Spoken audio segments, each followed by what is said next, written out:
So there's also natural family planning couples tell you that how it's greatly increased their communication, and what a wonderful thing that is. And being a non-married individual, I always wondered what that meant. I mean, I read astonishing things, like it says married couples talk an average of 27 minutes a week to each other. And that includes where you take out the garbage, right? And I've always thought, is it worth it for 27 minutes a week? You know, I always thought there'd be, you know, wonderful conversations over breakfast, lunch, dinner, pillow talk, etc. Oh, it's great. 27 minutes a week. Is it worth it? You know, doing someone else's laundry for 27 minutes a week. And I thought, does this mean, you know, well, it means you're either having sex or you're talking. And since you're having sex less often, this means you're talking more. No, one of the matters is that people communicate a lot more because they really do know each other better. They know each other more deeply. They're comfortable talking about sex with each other because that's what you have to do when you're using natural family planning. They have a provocation, really just about once a month, to have a very important conversation. Couples using natural family planning will tell you they regularly have conversations that generally begin with something like, why are we doing this? You know, like, why are we using natural family planning? You know, you want to have sex now, I want to have sex now, and we can't do it because we're in the fertile phase. So why are we doing this? Why aren't we contracepting, which might be an important conversation? Another one is, why did we decide not to have any more children right now? Very important conversation. Sometimes the answer to that is something that, you know, that the wife will say to the husband, well, the reason we're not having any more, or, well, start the other way. The husband says to the wife, the reason we're not having any more children right now is, you know, we've got these 3 children, 5 and under, and you say you're exhausted and you can't handle another one right now. And she says to him, well, of course I'm exhausted. You never help. You know, you said you'd give them baths. When's the last time you gave them a bath? You said I'd get Saturday afternoons or mornings off to go shopping. When have I been able to do that? Of course I'm exhausted. You know, and then he goes, whoa, all right, bath tonight. I'll give him the bath tonight. All right, you know, Saturday, it's yours. You know, or she might say, well, you know, I was tired, but I'm not so tired now. You know, the little one's soon going to be out of diapers, and it would be kind of nice to have a little one around. We could do it, so let's just go ahead. Important conversation.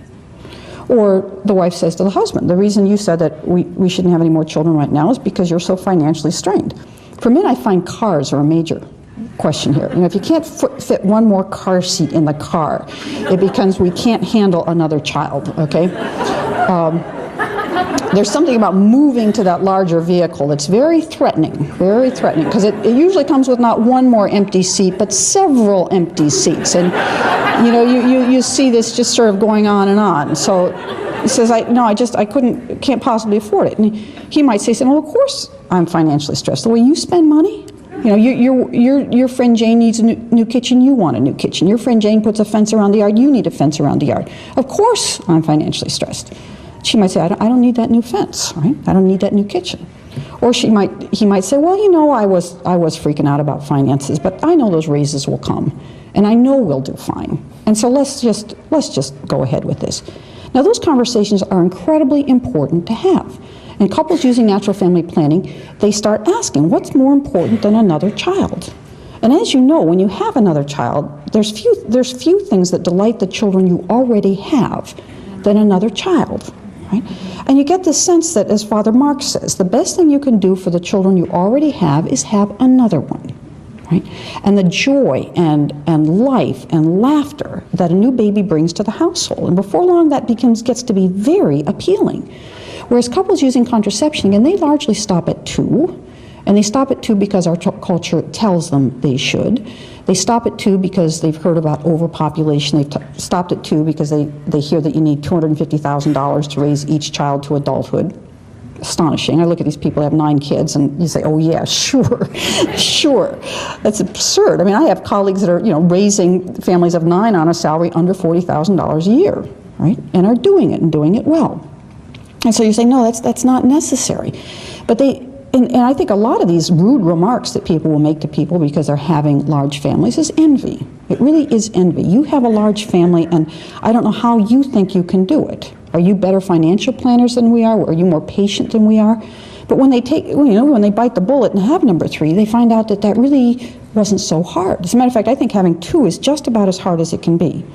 You don't have number 1, and that's catastrophic, right?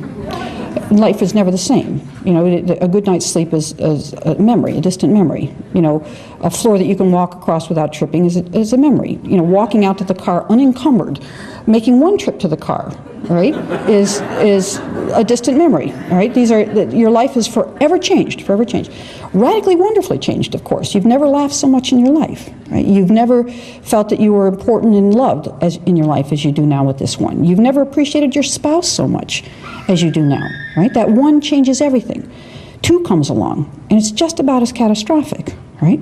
That here you've got two to feed and to get down on naps and to take when you're shopping, and it's just incredible. And of course, it's twice the fun, and you're just amazed at the differences between number one and number two and the interaction, and it's just glorious. But you just can't imagine a third.